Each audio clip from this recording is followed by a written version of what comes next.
Buenas noches. En este programa de Buscando Justicia recordaremos un hecho que sucedió el 20 de julio del 2009. Mientras muchos tucumanos festejaban el Día del Amigo, otros se conmocionaron al enterarse de una explosión ocurrida en un lavadero industrial.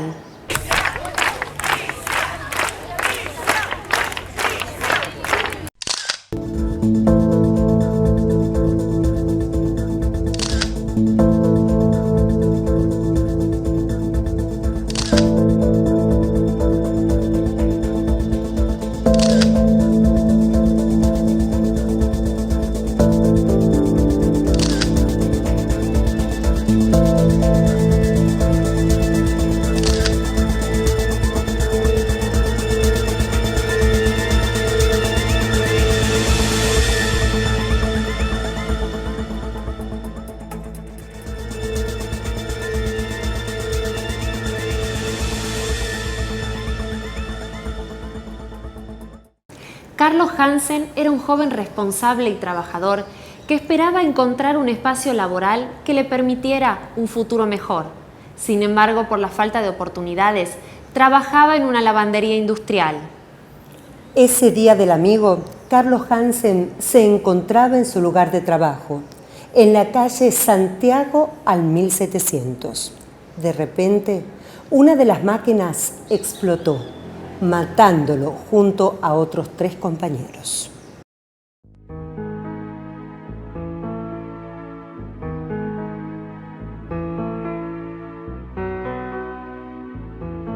Carlos nació el 3 de noviembre del 74. Nuestra familia es muy chiquita, éramos 2 y mi mamá y una hija mía. Carlos hizo la primaria y no terminó la secundaria. Pero sí era un tipo muy instruido, muy hábil y tenía una predisposición para el trato con la gente. Era un excelente primo, una excelente persona. Carlos ayudaba a aquel que lo necesitaba, él iba y lo ayudaba. Ha sido siempre una persona muy alegre, un tipo tranquilo, sin maldad y buen compañero. Carlos tuvo una vida muy sacrificada. Trabajó desde muy joven en distintos lugares hasta que finalmente fue empleado en una lavandería industrial. El cómo llega él a trabajar no te puedo decir mucho, porque su especialidad siempre fue el tema de la comida. Él trabajó en bares, trabajó en restaurantes y bueno, como no conseguía trabajo, supimos que había gente del lavadero, de un lavadero y cuando ya nos dijo que había conseguido trabajo en un lavadero. Mi cacho entró al lavadero, no sé, 2006, fecha precisa no tengo, pero sí estuvo trabajando con él, con este lavadero industrial 4 o 5 años y quizás un poco más, ¿no? Porque en el interín él ya había tenido problemas un tiempo antes. Él se quebró un dedo, después se quemó con la máquina y ya hubo problemas con el dueño de la lavandería. Ya hizo un juicio, le ganó y después, como él era encargado del lugar y tenía muy buena relación con la mina La Lumbrera, que es el cliente, en aquella época era el cliente fuerte de la lavandería, el dueño lo comenzó a buscar de nuevo, cuando él ya había cobrado fondo de desempleo, etcétera, etcétera. Y de esa manera es que vuelve al lavadero. Él decía que era un trabajo algo inhumano porque no tenían los elementos necesarios para su protección, que había muchas irregularidades y trataban de solucionarlos con lo que ellos podían y con lo que tenían en realidad. Que él informaba sobre lo que estaba pasando, pero le decían que lo solucione con lo que hay. Él comenzó, como todo empleado, los primeros días bien, pero después comenzó, al poco tiempo que entró, ya se hizo cargo de muchas cosas, no tenía descanso, vivía para ellos y cuando no estaba en el trabajo, estaba en la casa y lo hablaban por teléfono. No, lamentablemente no, siempre ha sido una relación, digamos, nunca ha estado cómodo, nunca ha sido un trabajo cómodo, ni reconocido tampoco. No solamente con el tema del pago, el reconocimiento, sino como persona, porque ha dado más de lo que un empleado común que se limitaba al lavado, al uso de la máquina. No.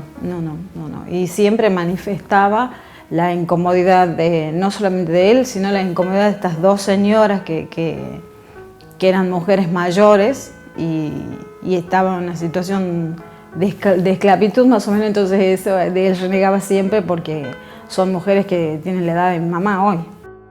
Carlos era el mejor trabajador, trabajaba mucho. Era una persona que entraba a trabajar y salía del trabajo y seguía trabajando porque él tenía que hacer todos los movimientos que el señor René no hacía. Él hacía todo. Aparte, él hubo un tiempo que lo despidió y lo volvió a contratar y al poco tiempo fue el accidente. Yo la verdad que no entiendo por qué es así el señor Ubié. La verdad que no lo entiendo.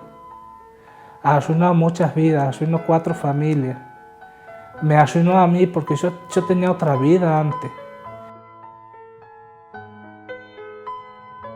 Al volver de la pausa, Carlos se prepara para festejar el Día del Amigo, sin saber que sería víctima de una terrible explosión en su lugar de trabajo.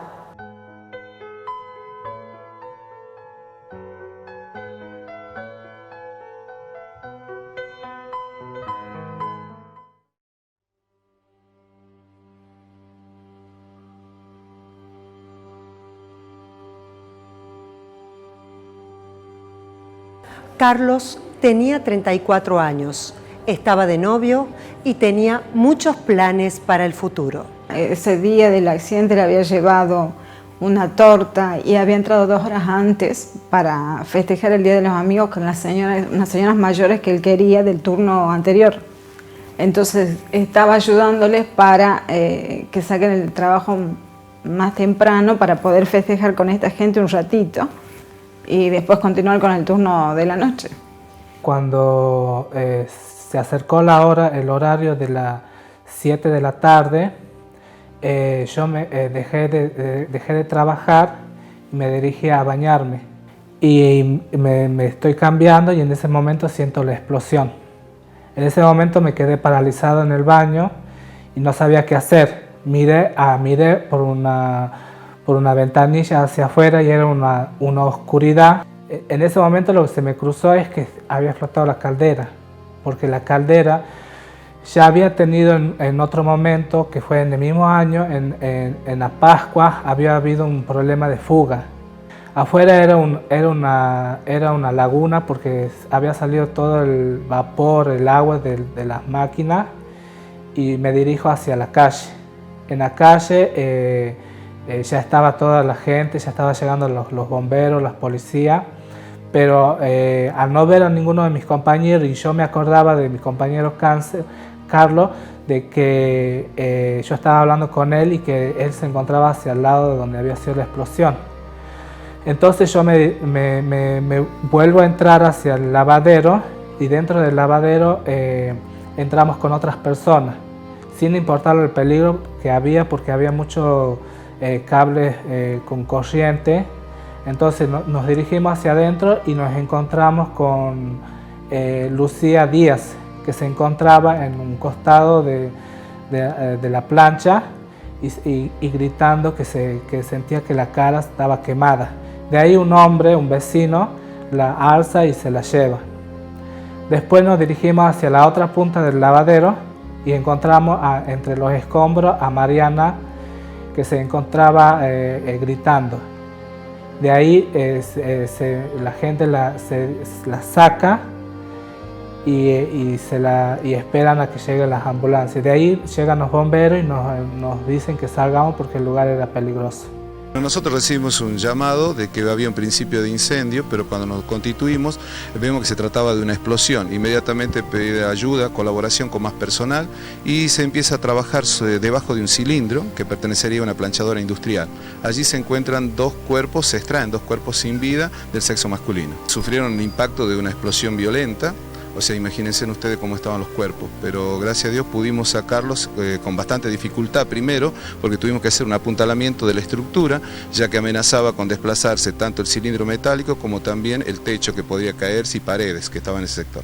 Y después de aproximadamente media hora nos avisan que el tambor de la plancha había salido en forma de bala y lo había atrapado a los dos, dejándolo a varias casas del lugar del lavadero. A la plancha, que fue la que explotó, una semana antes yo observé cuando estaba el de mantenimiento con un hombre que entró como personal de limpieza, pero después lo mandaron a hacer mantenimiento. Lo observé a los dos que estaban trabajando sobre la plancha. Que eso fue lo último y después a la semana fue lo que sucedió de la explosión. Es una calandra, es una plancha industrial, entonces esa está sometida a calor, a presión, y al no tener el mantenimiento que correspondía y hacer máquinas viejísimas, eso ha explotado. Al desprenderse la tapa de esa máquina, a mi hermano lo arrastra y lo hace dar contra una pared de hormigón, a él y al compañero, porque los dos estaban doblando toallas. Entonces, al desprenderse esa tapa, al abrirse la máquina, lo llevó en la trayectoria esa, lo arrastró y chocó con una pared de hormigón que había. Yo estaba en mi casa, y me hablan por teléfono mis parientes, mi marido, diciendo que lo habían estado llamando, que había habido un accidente en la lavandería y que lo estaban buscando a Cacho, porque así le decíamos, y no lo encontraban. Entonces yo había hablado con él 20 minutos antes por teléfono, porque iba a ir a mi casa. Entonces yo dije, no puede ser porque acabo de cortar con él. No, me dice si ha pasado algo. Y después ya me llamaron gente, mi cuñado que trabajaba con él también. Entonces me dice, mira, dice, había un accidente, venite porque no lo encontramos a Cacho. Me fui y ya me encontré con todo el desastre. Ya las ambulancias, el vallado que no dejaban pasar, gente conocida, que bueno, venían y me saludaban y yo... o sea, sabía que había habido una explosión, pero todo eso me contaba la gente detrás mío y yo pasé la valla y llegué hasta la entrada, por supuesto me impedían pasar. Estuve esperando un rato y al momento salió el señor Ovié, que yo le decía si por favor me podía decir, o sea, ya veía la gravedad del accidente, si me podía avisar qué había pasado o qué sabía de mi hermano. Inmediatamente él me ha contestado mal, me dice, yo no sé nada y ha entrado. Entonces yo digo, ¿cómo no puede saber nada? Y cuando ya salió, nuevamente ya salió con policías. Entonces yo le dije, mire, por favor, dígame, porque esas cosas que pasan en las películas que uno no cree, de la lista de que si lo había llevado al hospital o no. Entonces yo le digo, mire, por favor. Y me miró así, yo no sé nada. Yo me enojé y le di una trompada. Se vino mi familia, qué sé yo, y un hermano de él, me dicen, porque yo en la locura no veía nada, me ha pegado a mí también una trompada, me ha pegado con un teléfono de la gente que andaba él. Bueno, ya después, hasta ahí, así fue, digamos, el episodio. En 15 días, no, nunca le hacía mantenimiento, todo estaba hecho mierda. Y los chicos, porque yo les he aconsejado, se han amotinado una vez para dejar de trabajar, porque no era vida lo que llevaba acá adentro. Yo me entero por el noticiero. Estábamos viendo el noticiero en mi casa y nos enteramos pero lo que menos nos imaginábamos que sea él una de las personas que estaba desaparecida en ese momento. Y esperamos y esperamos y esperamos y nada. Yo sí me acerqué porque encontré un médico amigo, forense, entonces él me dijo, no puedo creer. Tienen ellos un videoclub, entonces este médico, el forense, lo conocía. Entonces me abrazó y me dijo, no puedo creer, Azucena, no puedo creer, es el gordo. Y bueno, me dijo, mira, quédate tranquila, tu hermano no la vio, tu hermano no ha sufrido, no sabe lo que ha pasado, nunca se enteró, pero me dice lo que ha pasado. Y después había otro señor que era del cuerpo de bomberos, también me dijo, no sé si me conocía o no, pero él vino y me dijo, vos quédate tranquila, si te sirve de consuelo, tu hermano no ha sufrido. Esto que ha pasado, dice, no le ha dado tiempo a pestañear. Al médico se lo conocía, el otro señor no, después vino otro señor también a decirme, mira esto. Y después nada, no fuimos porque ya había que comenzar. Yo tenía que avisarle a mi mamá. Pero nadie pareció decirnos absolutamente nada. Lo que yo sé es que Carlos estaba totalmente destrozado.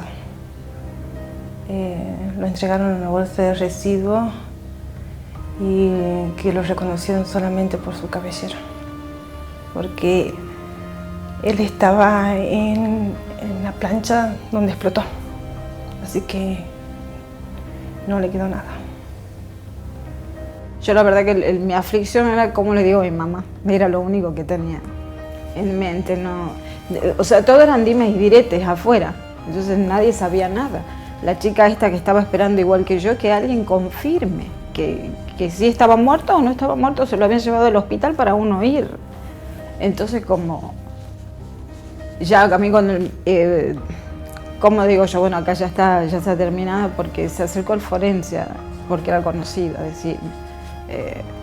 Entonces después fui a decirle a mi mamá y al otro día comenzó al velorio a llegar gente para decirme, sí, ha pasado esto, ha muerto otro muchacho también, y después no, que habían llevado a una chica a internar y esta chica murió a los 2 días, pero ya después iba llegando las novedades por la gente que me contaba.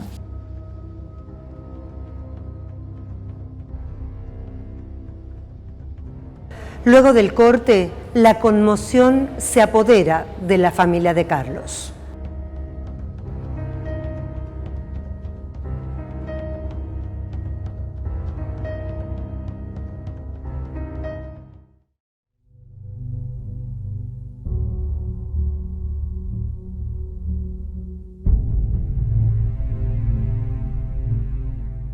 Para la familia de Carlos hubo negligencia y faltaron las medidas de seguridad necesarias para evitar la tragedia. Cuando fue el accidente me decían si tenía abogado, y yo sí tenía abogado, nomás que en ese momento no recordaba el nombre. Y alguien ha venido y me había traído una abogada, su conocida, y bueno, ella me dijo, mira, tenemos que ir a la policía, tenemos que hacer esto, tenemos que hacer lo otro, y bueno, comencé a seguirla a ella. Sí, inmediatamente, porque me decía que no podían dejar pasar tiempo por las pericias, etcétera, etcétera. La causa recayó en la Fiscalía Décima, que en ese momento estaba a cargo del doctor Guillermo Herrera. Las víctimas fueron 2, el 20 de julio, el mismo día, mi hermano y el compañero, el chico Javier Lizárraga, y creo que a los 2 días fallece otra chica, Rapari creo el apellido, y después la otra señora. El accidente se produjo porque, digamos, en el nuevo sistema de riesgo de trabajo, implementado a través de la ley 24557, se estableció el ingreso de un nuevo sujeto, que en teoría tendría que ser especialista en tema de higiene y seguridad laboral, que en este caso venía a ser la aseguradora de riesgos de trabajo, quien tenía la carga, según el decreto 1338 del 96, en el artículo 14, de brindar el asesoramiento adecuado al señor Aubier. Y no lo hizo. porque lo hizo en forma deficiente, porque a pesar de haber celebrado el contrato en el mes de diciembre del año 2004, nunca efectuó el control o el seguimiento como ameritaba respecto, digamos, a las instalaciones, digamos, que tenían cierto grado de antigüedad. Tan solo, digamos, se lo hizo responsable al señor René Aubier en su carácter de principal y propietario, cuando en realidad podrían haber, digamos, participado otros sujetos, que son los sujetos que efectuaron en forma deficiente el control. ¿A quién apuntamos nosotros? A la persona que tenía la responsabilidad de ver. O sea, uno dentro de la ignorancia de uno, de lo que puede saber, uno dice sí, el dueño de la lavandería, pero acá al ser máquinas que no las puede manejar cualquiera, hay una legislación, hay gente que tiene que estar muy especializada para manejar eso.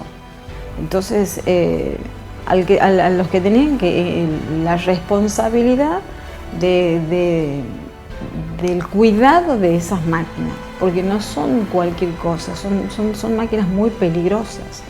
Entonces, por lo que yo he aprendido y por lo que puedo deducir, ¿qué es lo que decimos? El dueño y la gente con la que él se aseguró le tendrían que haber brindado una asistencia técnica adecuada, porque no es para que vaya cualquiera y ajuste una tuerca. Son máquinas que necesitan una asistencia especial, porque de lo contrario, si no tienen esa previsibilidad, son máquinas peligrosas, son peligrosísimas. Yo trabajo en lavadero industrial, por eso las conozco. Lo que provocó la explosión fue la calandra. Es un aparato que se encuentra sometido a presión. Al estar sometido a presión, deberían haberse practicado ciertos tipos de pruebas que no se le realizaron, a pesar de la vetustez que tenía la calandra, que tenía, según tengo entendido, 25 años, según constancia de autos, tenía 25 años de antigüedad, y que en esa situación, digamos, y con esas características la compró el señor Aubier al establecimiento y nunca le efectuó ningún tipo de control.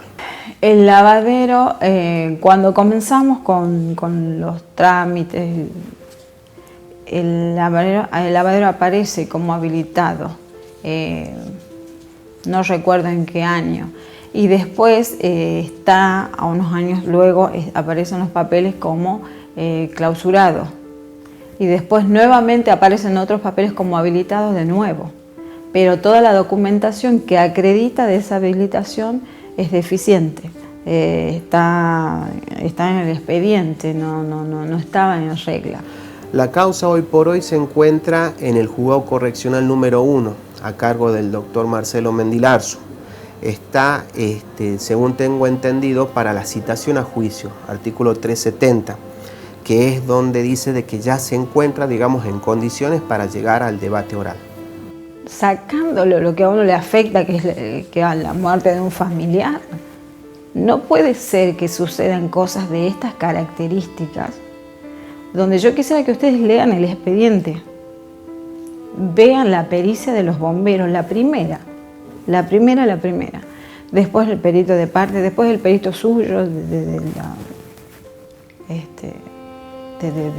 dueño de la lavandería. Son polos diametralmente opuestos. Lo único que uno pide es que, o sea, más allá de que se haga justicia por la muerte de un pariente, que la justicia obre en defensa del que lo necesita. O sea, estamos ante una situación donde hay hechos claros, contundentes, específicos, donde dice, sí, acá la máquina no servía, una máquina vieja. No puede ser que el fiscal pida, por ejemplo, el sobreseimiento del dueño de la lavandería diciendo que tomando solamente el argumento de la pericia de parte. Entonces no sirvió la pericia de bomberos, que está impecable. La pericia después del perito laboral que designa el juez está impecable. No se puede vivir en un país así, donde la justicia te ciega. Visto cómo están las circunstancias y, digamos, y cómo es el sistema del derecho argentino, pienso yo de que se va a suspender el juicio. capaz que presenten alguna medida como puede ser una probation, ¿me entendés? O si no pueden establecer, digamos, algún instituto de este nuevo, que es el tema de acordar la pena y el grado de responsabilidad de las partes, y mi clienta lo que quiere es el juicio oral, el debate, para que surja ahí toda la verdad. Porque acá tan solo lo único que llegamos vendría a ser a un grado de probabilidad de la comisión de un ilícito. Y faltan muchos elementos de pruebas que pueden ser incorporados y que, digamos, pueden salir, digamos, a la luz una serie de circunstancias tan solo por medio del debate oral. Y a mí el tema de la explosión me llevó mucho tiempo. Hasta el día de hoy pienso que voy a morir en una explosión. Siento una explosión, es como que yo siento que voy a morir en una explosión. A mí me duele bastante haber visto a mis compañeros que lo enterraban en un cajón y que no eran ellos adentro, porque enterraban parte de cada uno en cada cajón, repartido como se puede. La gente no entiende. Nunca lo pudimos ver, nunca nos pudimos despedir bien de él. No se merecía, sufrió tanto en su vida que no merecía terminar así en realidad. No puedo guardarlo porque siento que mis amigos han muerto de una manera cruel. Totalmente destrozada porque no se merecía una muerte así, menos estando en su trabajo, porque trabajaba porque realmente lo necesitaba. Su madre todavía ella tiene la esperanza de que él la llame por teléfono y que le diga: mamá, estoy yendo a la casa a saludarte. Porque esa noche del accidente, él le dijo que iba a volver a la casa para que festejen el día juntos. Y nunca volvió. Quedó con la llamada esa y ella esperándolo, que lo sigue esperando todavía. A mi mamá le llevaron la mitad de la vida.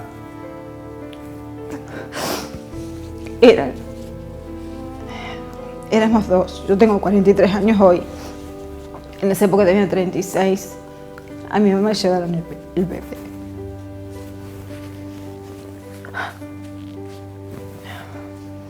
A mi mamá le sacaron su bebé, porque Cacho era su bebé. Entonces hoy, imagínate este día, pasó el Día de la Madre. Hoy es cumpleaños de mi hermano, 3 de noviembre. Mi mamá está deshecha. Entonces, no, ella jamás, estas cosas, programas de televisión, no puede. No puede, porque le ha llevado la mitad de la vida. Y eso no tiene precio. Ni siquiera creo que este tema de encontrar el porqué, el causante de la muerte de mi hermano le va a dar a ella alguna tranquilidad.